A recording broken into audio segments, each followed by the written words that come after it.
cara kerja mereka ini sama sekali tidak benar. PU harus turun ke lapangan dan stopkan semua proyek ini sementara. Stopkan semua.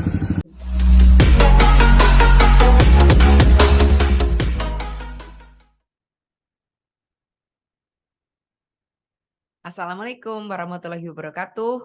Netizen sekalian, netizennya Sri Poku TV. Saya kedatangan tamu yang spesial, yang sudah lama nggak kedengeran suaranya, tapi belakangan ini muncul lumayan viral di Muratara. Siapa lagi kalau bukan orang nomor 1 di Kabupaten Musirawas Utara, kabupaten yang lumayan jauh. Kalau dari Palembang itu, saya beberapa kali ke sana itu kira-kira sampai 6 jam. Bupati 9. Musirawas Utara, Pak Devi Suhartoni. Apa kabar, Pak? Alhamdulillah sehat. Puasa Puasa kita hari ke-6 ya, Pak Devi. hari ke-6 ya. Oke. Tuh. Kayaknya agak lemes enggak ya? Nggak Enggak ada lemes enggak juga. ya? Enggak juga. Oke. Nggak lemah. Iya. Agak lemes. Karena Pak sahurnya Devi. banyak yang dimakan, banyak yang diminum. Oke, Pak Devi Suhartoni jauh ada di seberang sana. Jadi ini wawancaranya lewat Zoom. Dan permintaan kami untuk mewawancara Pak Devi juga lumayan tiba-tiba ya Pak Devi ya. Dan alhamdulillah sudah direspon dengan sangat baik oleh Pak Devi. Jadi Pak Devi sebagai Bupati Musirawas Utara, kemarin ada berita yang cukup viral yang naik di portal kami, juga ada di sosmed kami seperti itu, tentang sidaknya Pak Devi di Ya. jalan. Nah ini tolong saya dikoreksi nanti di Ulu Rawas dan Ya. apa? Ya, Kecamatan Ulu Rawas. Perbatasan Kecamatan sama Bengkulu itu. Kecamatan Ulu Rawas yang berbatasan dengan Rejang Bengkulu. Lebong, Bengkulu, Ya, begitu ya? Bengkulu. Oke, Ya. karena seperti kita tahu kan memang Musirawas Utara itu dekat dengan Bengkulu.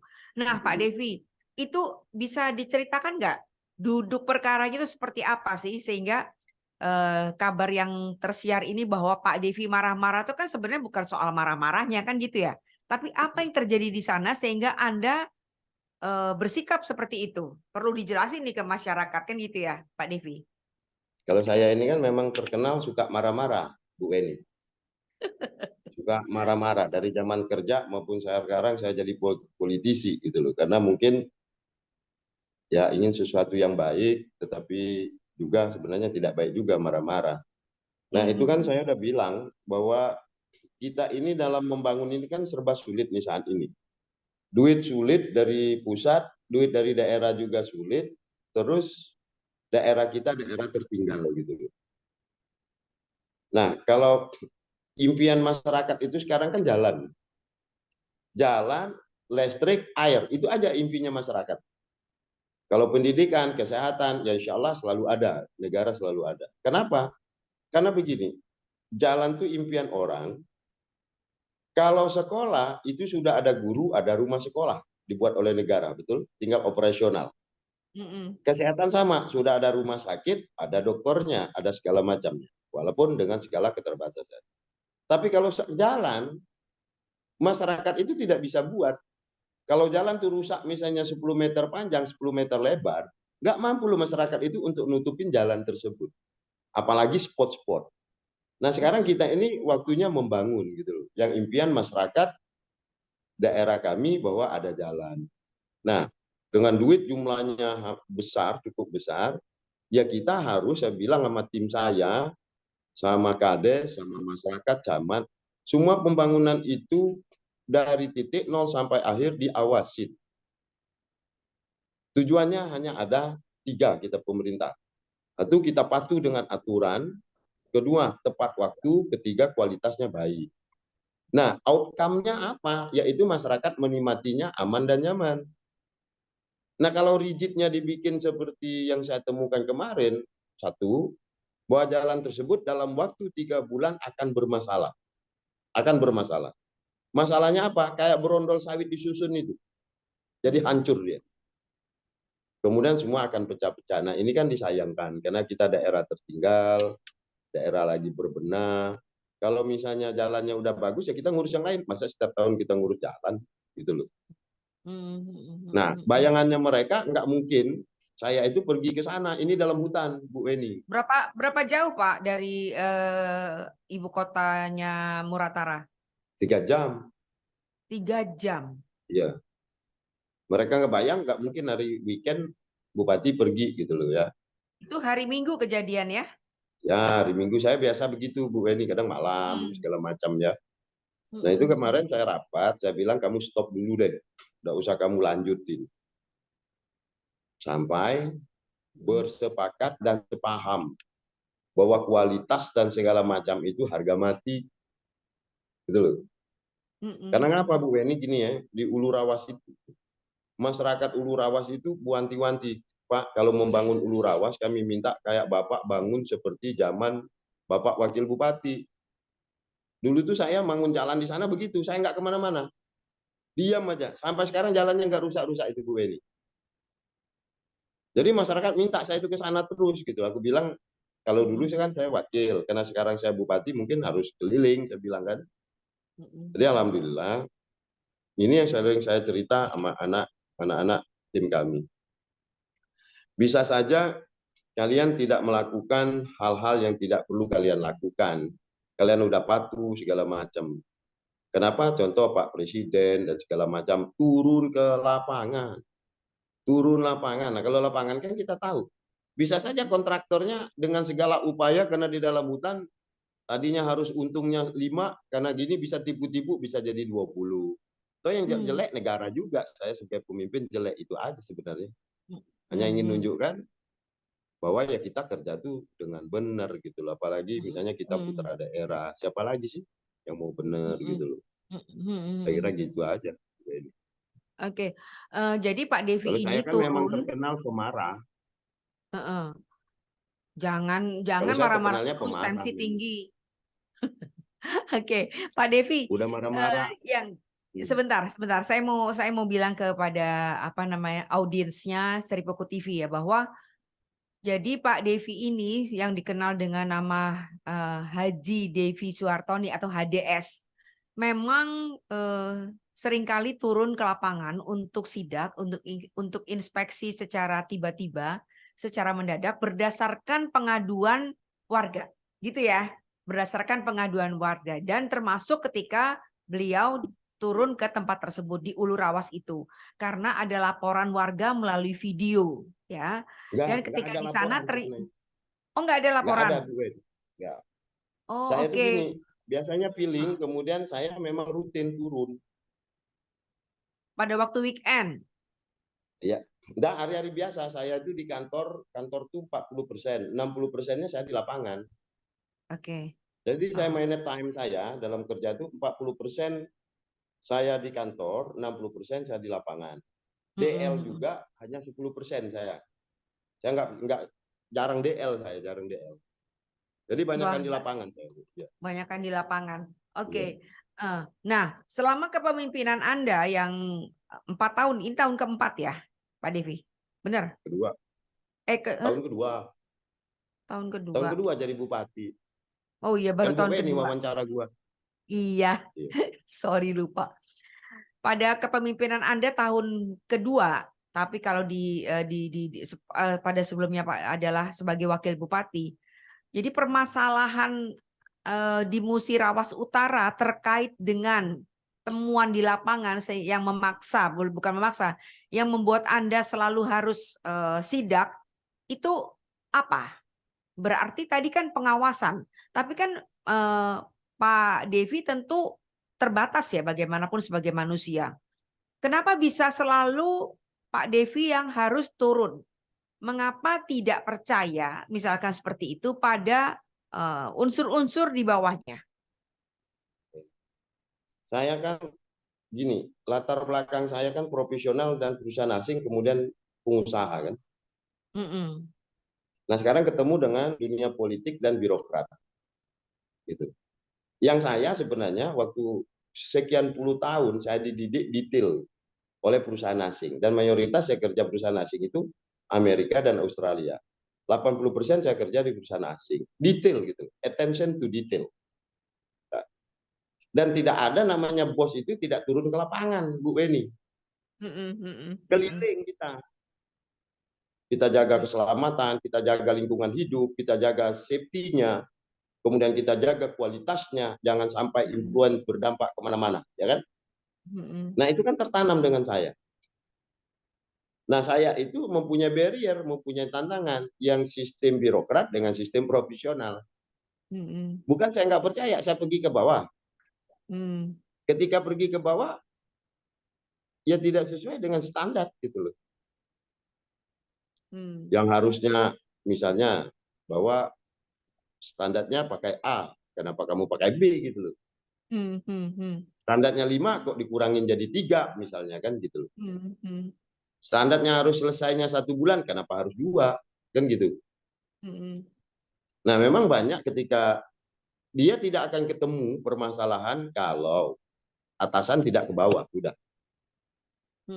Saya belajar juga dari Pak Jokowi. Pak Jokowi bilang, bukan artinya itu image ya. Pak Jokowi ya kita harus turun, pemimpin itu turun, karena saya ikut-ikut rapat ya kan. Kemudian saya ini juga termasuk Soekarnoisme, cintain rakyat kecil. Nah rakyat kecil itu adanya di desa. Gitu loh. Nah biasanya ya tanda kutip, apapun pekerjaan kita tidak akan pernah menemukan masalah kalau kita tidak ada kontrol dan kita tidak turun ke lapangan, Bu Weni. Betul? Kita pemimpin itu kan direktif. Kita memberi arahan, kemudian kita reviewing, kemudian kita controlling, kemudian kita coaching kan. Nah kalau kita hanya reviewing, kemudian making strategic, kemudian coaching, tapi kita nggak tahu apa di lapangan, gimana sih? Sama kayak sekolah pilot tapi naik simulator, nggak pernah ngelihat pesawatnya, betul? Gitu loh. Nah kenapa selalu temuan itu saya sering ketemu? Oleh karena saya di lapangan. Di lapangan. Dan mindset saya itu selalu tertanam sebagai seorang engineer tuh rule of thumb-nya, aturan dasarnya ada 3. Satu, kita harus attention to detail. Attention to detail itu kita harus lihat apa? Desainnya itu safety dan environmentalnya, lingkungan hidupnya, keamanannya, lingkungan hidupnya. Baru kita bicara cost. Kalau desainnya sudah tidak benar, akan berakibat lingkungannya rusak, orang tidak selamat, maka ngulangnya lagi itu mahal costnya. Nah kembali sama jalan.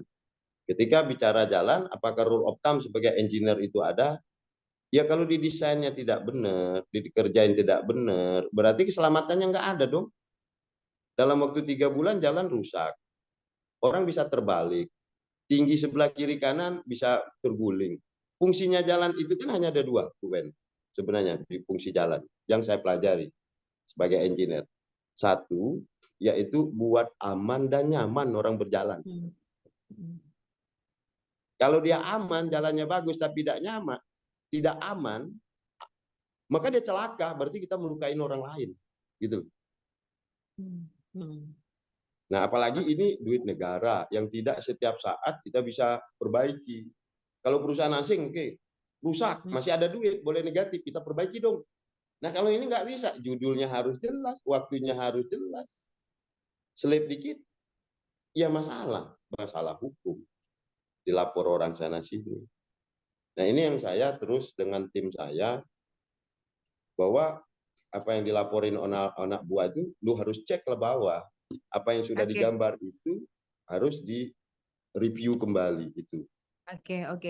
Menarik ya. Jadi saya ngobrol wawancara dengan Pak Devi ini, saya mendapatkan insight sebenarnya bukan hal baru sih, tapi di Musirawas Utara sana gitu ya, kalau menurut saya Pak Devi ya, masih ada loh seorang pemimpin gitu, kepala daerah yang ternyata memang sukanya tuh turun-turun langsung ke bawah, melakukan hal-hal detail, pengawasan, kontrol dan segala macam, tidak hanya menerima laporan yang dimaksud Pak Devi tadi reviewing gitu kan ya. Tetapi di sisi lain Pak Devi menurut saya gitu ya, berarti kan ini persepsi saya, berarti kan Pak Devi apakah tidak mempunyai orang-orang yang cukup bisa memahami bahwa dengan kebiasaan habit kepala daerahnya yang senang akan hal detail, apakah tidak ada tim atau anggota tim yang bisa memenuhi ekspektasi Anda? Berarti Ada. kan juga pesannya itu message-nya belum sampai gitu ya. Supaya ini Pak Devi maksud saya, di publik itu tidak terkesan bahwa Anda ini seorang pemimpin yang pemarah. Padahal kan pemarahnya itu tanda kutip. Seperti kita kenal misalkan Mensos yang dulu adalah wali kota Surabaya gitu ya. Tetapi semua itu kan dilakukan dalam rangka pelayanan publik gitu lah Pak Devi. Apakah Anda nggak punya tim yang bisa untuk mengejawantahkan apa namanya harapan-harapan tadi, Pak Devi? Kan gini, di dalam kita bekerja itu ilmunya sama sebenarnya. Ilmunya itu apa? Ilmu manajemen, administrasi, dan leadership, kepemimpinan. Itu sama saja. Mau di lingkungan pemerintahan, mau di lingkungan apa, hanya dua itu. Yaitu manajemen, administration, and leadership. Betul? Nah, saya rapat sama PU bahwa ini kembali kepada jabatan politis. Jabatan politis ini sebenarnya bupati itu hanya punya vision gitu loh. Visi saya ini tertuang di dalam RPJMD, kemudian tertuang di dalam anggaran. Betul? Yang harusnya mengeksekusinya itu semua adalah teknisnya kepala dinas dan ke bawah. Kita punya kabak pembangunan, kita punya bapeda, kita punya segala macam. Nah kalau tidak turun ke bawah, gimana? Semuanya terimanya di meja. Kepala dinas misalnya terima di meja, kepala bagian terima di meja, kemudian pergi ke bawah, udah misalnya bangun jalan, untung kemarin itu baru mulai. Bangun jalan 30 kilo, udah selesai 22 kilo. Kualitasnya jelek, kira-kira gimana? Bu Weni. Nah pertanyaan tadi kok nggak ada orang? Banyak orangnya, tetapi disiplin nggak dia? Konsisten nggak gitu loh. Punya endurance yang sama nggak, tahanan? Ya udah lu turun bahwa gua ngerjain jalan ini dari tanggal sekian sampai tanggal sekian tidak selesai, time frame-nya ada, maka gua ke sana. Kemudian orang yang mengerjain itu benar-benar didetailkan, ada SOP-nya sudah. Toh nanti pemerintah ini kan akan dicek balik oleh BPK, betul? Nah, dicek balik. Diaudit duitnya, dicek pekerjaannya, kualitasnya gitu loh. Nah kalau bicara misalnya banyak juga Bu Weni bilang, kok kenapa Anda harus yang turun? Lu saya itu turun, diminta tidak diminta saya pasti turun. Karena saya hobinya di lapangan. Nah kalau saya di lapangan ketemu yang nggak benar, masa saya membiarkan itu? Gitu loh. Nah kita rapat reguler segala macam. Ya mudah ini kan gini, konsistensinya saya sama endurance-nya saya, ketahanan saya dalam pembinaan kepada orang-orang di bawah saya, ya terus saya speed gitu loh, terus saya buat. Pada saat ini mungkin dia berubah hanya 50, tapi saya believe itu, saya percaya one day mereka akan ingat bahwa metodologi yang saya lakukan ini ada baik, ada benarnya. Itu biarlah mereka gitu. Itu Bu Ben. Oke, Pak Devi. Semoga bisa segera teradjust ya satu sama lain gitu ya. Karena untuk mengikuti irama Pak Devi yang mau lari itu memang diperlukan orang-orang yang juga ekstra mau lari juga kan gitu ya Pak Devi. Karena kita larinya harus sama-sama. Oke, Pak Devi, gimana Anda menanggapi bahwa Pak Devi ini jangan lupa teman-teman sekalian berasal dari parpolnya PDI Perjuangan. Ya. Pak Devi, bagaimana Anda menanggapi bahwa apa namanya? Jadi lupa mau nanya apa, ntar diedit aja. Tunggu dulu, ngeblank tiba-tiba. Gini Pak Devi, Ada yang menganggap bahwa apa yang Anda lakukan ini masih terkait dengan, kan sebentar lagi semua kepala daerah berakhir masa jabatannya, ya kan, per 1 Oktober. Kemudian ada yang netizen biasa yang maha benar itu kan bilang bahwa ini nih dalam rangka, supaya diperhatikan lagi gitu ya Pak Devi. Mohon maaf ini omongan netizen saya menyampaikan aja. Gimana Anda menanggapinya? Sekarang gini, kalau orang kenal nama saya, dari saya wakil bupati sampai sekarang saya nggak berubah. Saya banyak di lapangan. Yang tidak benar langsung saya muntahin di situ gitu loh. Bukan Mhm, artinya gini, kalau kita jadi politisi hanya mau ambil momen, mau pilkada lah, mau segala macam, capek loh.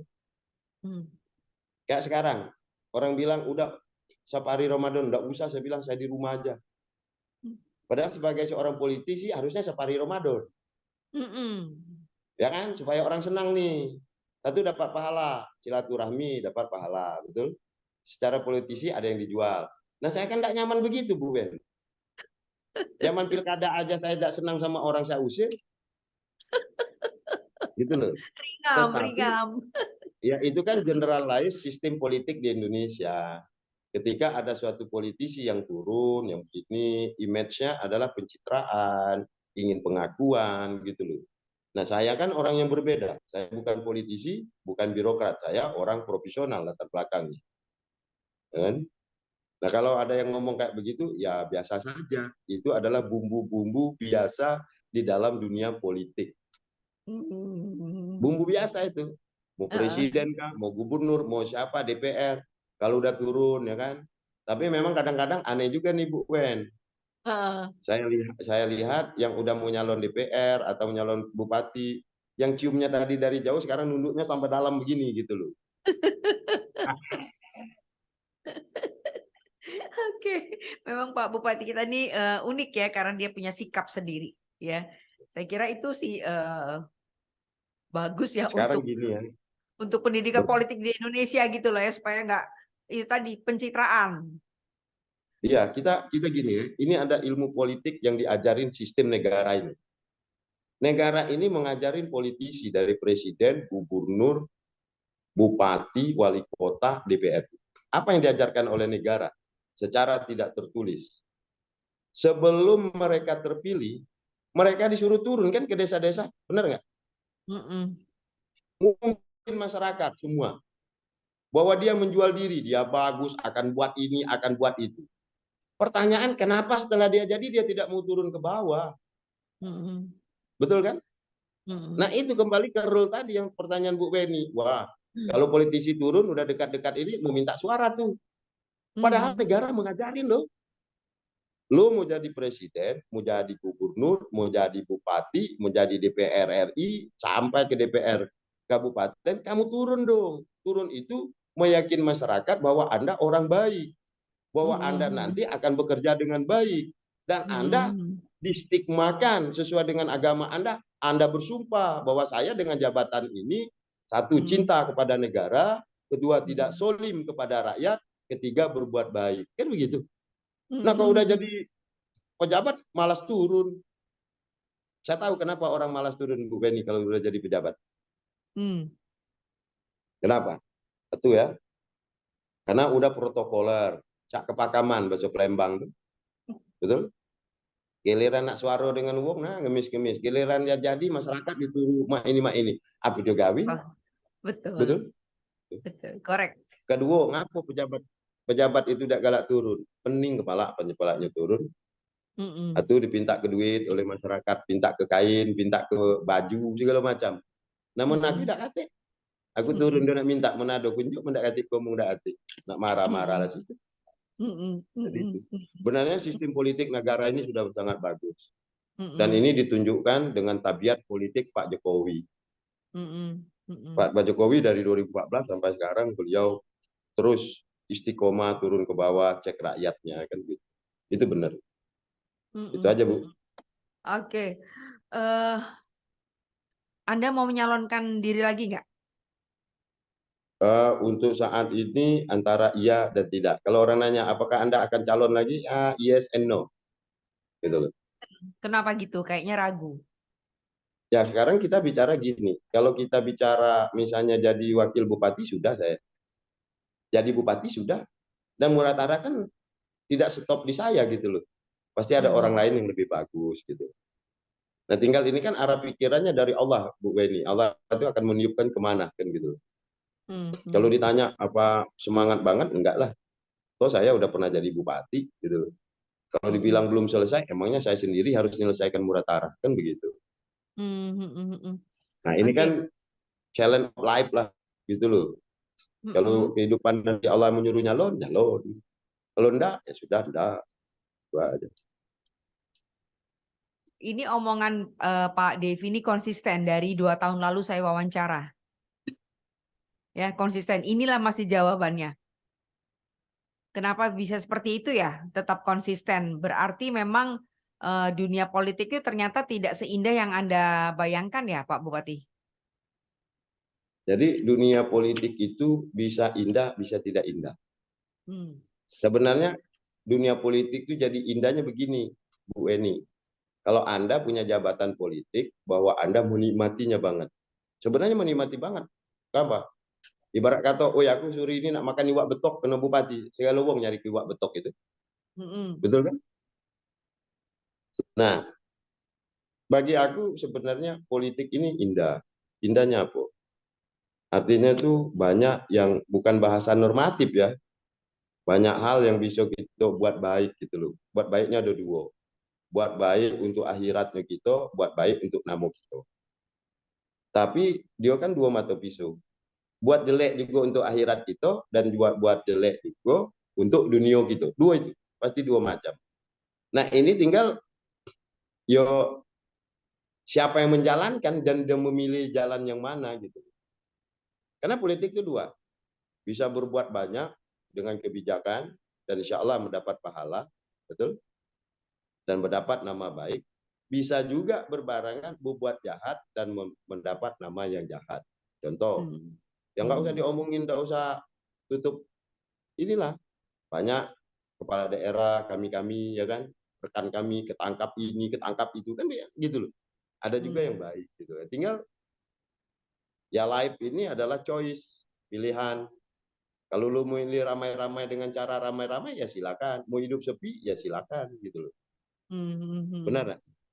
Hmm. Hmm. Sama kayak kita orang Muslim. Kita orang Muslim dibilang, lu jangan makan babi, itu haram.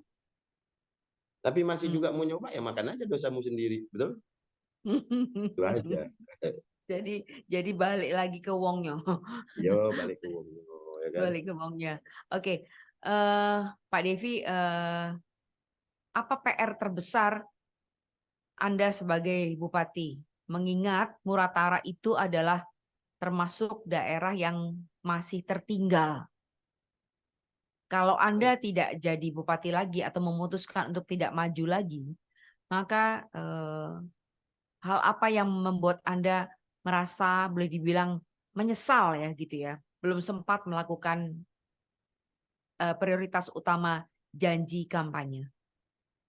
Ya, sekarang Muratara itu daerah tertinggal. Dan daerah tertinggalnya itu data BPS-nya salah, Bu Weni. BPS Hmm. ini ribut terus sama saya. Makanya kemarin saya tidak menerima mereka. Ya nggak bisa dong metodologinya itu sama gitu loh. Hmm, hmm, hmm, hmm, Ya hmm. kita kan debatable saya bilang. Masa ngukur di sana sama dengan di sini? Muratara itu tidak miskin loh. Saya ini lahir di Muratara. Hmm, hmm. Kemudian umur saya sekian puluh tahun saya spending di luar. Nah, kalau saya ngelihat metodologi BPS itu salah gitu loh. Contoh ya, saya ada keturunan Jawa. Bu Weni keturunan Jawa. Nek wong Jawa makan tiwul. Dicek makan tiwul itu miskin, betul? Enggak, Nggak makan nasi. Enggak, hmm, hmm. ukurannya kaya itu kan makan nasi. Makan nasi. Jadi beda beda alat ukur ya. Lah iya contoh ini, coba Bu Weni ya. Hmm, hmm. Kemudian, Hmm, hmm. misalnya di Flores, orangnya makan jagung, Ya, betul? Nah, betul. disamain nama kita dari barat makan nasi. Ya nggak bisa dong. Gitu loh. Kemudian orang Muratara, kayak daerah saya Rawasilir. Emasnya segede-gede buku tinju ini. Tapi kalau ditanya spending cost-nya berapa? Spending cost. Hidupnya per bulan spending cost-nya berapa? Wah, 250.000. Terus dinyatakan miskin, padahal dia itu orang kaya loh. Ini kan hanya apa? Pola, kemudian sosiologinya. Ya orang biasa makan sederhana, kemudian dia nabung, betul? Banyakkan ditabung. Kayak kita misalnya, keluarga saya, karena saya ini kan bisa membandingkan antara Sumatera Selatan sama Jawa, karena saya ada darah situ. Kita di Jawa, biarpun makan kerupuk sama kecap manis, nasi, kemudian lauk seadanya, yang penting anak ada tabungan untuk sekolah dan kuliah, dan nanti masuk tentara atau apa, betul? Itu dianggap miskin tuh. Nah, kenapa di Jawa tidak miskin? Kan masih banyak tuh. Betul apa tidak, Bu Weni? Yang rumah jelek, yang maaf tadi pengeluarannya kecil, tapi nggak ada lagi daerah tertinggal. Nah di Sumatera Selatan, daerah saya, daerah Muratara, contoh, kamu pengeluaran kamu sebulan berapa? 300.000. Cuman makannya lauk apa? Nasi, ada ikan asin, ada ini. Udah dianggap miskin. Padahal itu orang kaya karena caranya dia gitu loh. Pola hidup yang diajarkan sama dia itu kamu lebih baik makan seadanya, tapi tabunganmu ada, punya emas gede-gede ini nih emasnya. Bangun rumah di Palembang, ada yang bangun juga di Linggau, dan memang ada yang miskin gitu loh. Nah ini saya ribut terus tuh sama BPS. Terus Nah apa kalau kata orang ditanya, BPS? iya, kalau Apa ditanya kata yang orang lain, BPS? Pak, kan semuanya di dunia negara kita ini kan ujung-ujung bahasanya ya memang begitu karena gobloknya itu memang begitu aja, begitu apa. Kalau salah ya dirobak dong. Betul kan? Selalu BPS ngomong memang begitu, dirobah saya bilang. Yang nggak bisa dirobah itu hanya ada 5 di dunia nih, Al-Quran, karena kita nih orang Islam. Matahari, bulan, nggak bisa dirobah. Bintang sama langit, tanah bisa dirobah, bisa diangkut. BPS nggak bisa. Itu ribut saya sama dia.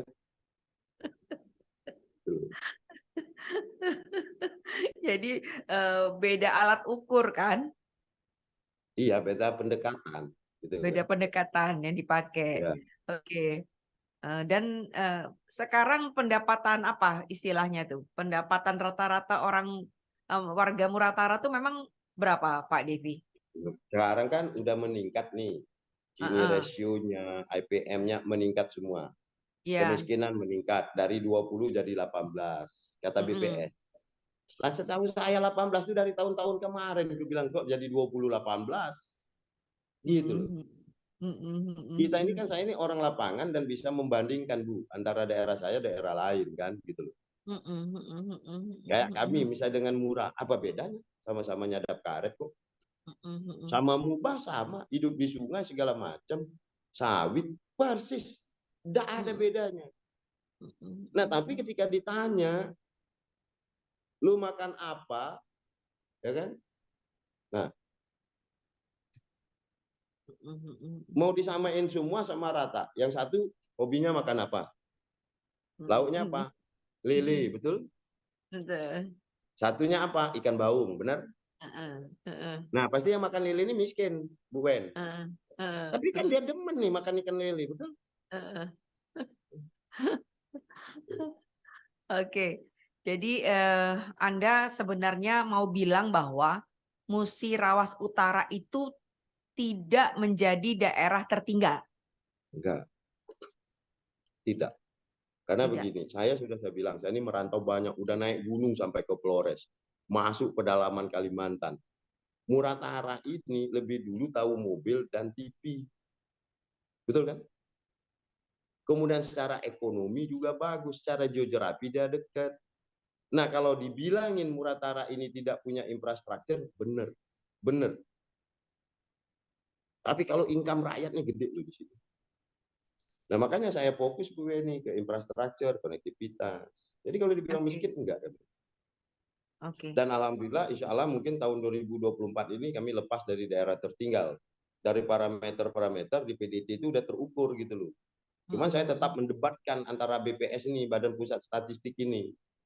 Karena mhm, saya juga kan wakil Wakasekjen Apkasi, harus memberikan suatu paradigma yang berubah.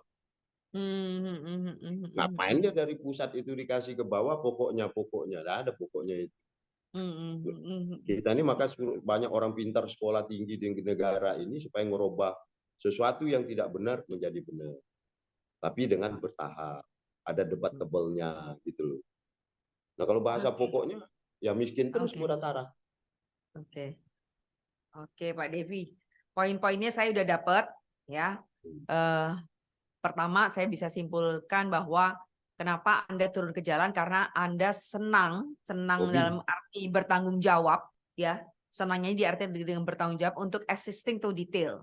Ya, selalu melakukan hal-hal detail, kontrol dan sebagainya dan segala macam. Dan poin kedua yang saya juga dapatkan adalah Anda ini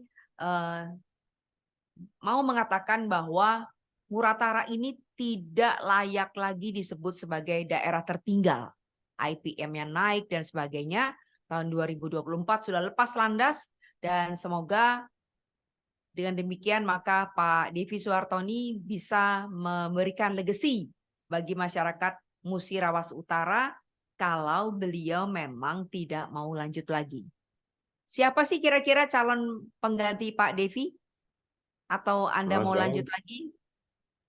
Sekarang yang mau nyalon banyak sekali. Ya, dan itu orang hebat semua. Yang mau nyalon banyak, hebat semua, putra-putri terbaik Muratara gitu loh. Itu bagus semua. Saya selalu berpesan sama mereka, ya udahlah mau nyalon gitu. Tapi jangan saling jelek. Kalau kamu lihat misalnya ada yang jelek sama saya, ya diam aja. Siapa tahu kamu jadi bupati, ya robah, kerjain yang baik. Gitu. Jangan saling jelek, kan nggak enak. Muratara kan kabupaten baru, perlu stabil politik, kan gitu-gitu. Perlu kebaikan-kebaikan, gitu aja. Iya, iya dan itu pesan-pesannya Pak Devi ya. Dan Pak Devi kayaknya akan kembali jadi orang profesional nih. Saya selalu berdoa pada saya waktu nyalon tuh ada dua Bu Wen doa saya. Jadi saya berdoa dulu, ya Allah, kalau kau menghendaki aku jadi calon bupati, permudahkanlah aku dapat partai. Karena aku kan dikacau terus partai kan waktu itu. Udah dapat saya partai, saya berdoa. Berdoa lagi bahwa saya dapat wakil yang baik kan. Nah, alhamdulillah baik, wakil saya Kiai. Setelah dapat partai, dapat wakil, berdoa, ya Allah, kalau jabatan bupati ini nanti terbaik untuk dunia dan akhiratku, menangkanlah. Tapi kalau bakal jadi nerakaku, sudah kalahkanlah aku, sudah. Kalahkan, sudah. Nah, doa saya juga sampai sekarang, ya Allah, sisa jabatan tinggal setahun 7 bulan. Mudah-mudahan saya bekerja dengan baik dan mempunyai kenangan yang baik, itu saja. Dan saya tidak punya permasalahan dengan orang maupun hukum. Itu aja Bu Wen doa saya. Ya kan? So saya juga udah 54, mau kemana saya? Mau jadi orang kaya nggak mungkin lagi dong. Sudah kaya soalnya. Gini-gini aja. Paling makan ubi aja gitu loh. Makan ubi. Iya, kalau enggak Bu Weni masih kerja di Seribu, saya nganggur, saya bisa ngelamar jadi kepala supervisor OB kayak, ya kan? Jangan, nggak sanggup bayar. Nggak usah dibayar, penting makan siang aja. Beres, di sebelah ada sederhana atau ada kantin kami. Oke, Pak Devi, terima kasih banyak untuk wawancaranya yang penuh makna. Saya kira Pak Devi ini selalu memberikan warna lain ya bagi dunia perpolitikan, atau tepatnya warna bagi kepala-kepala daerah di Indonesia seperti itu, karena Pak Devi punya sikap sendiri. Kita akan sambung lagi pada perbincangan yang berikutnya. Terima kasih sekali lagi. Wassalamualaikum warahmatullahi wabarakatuh.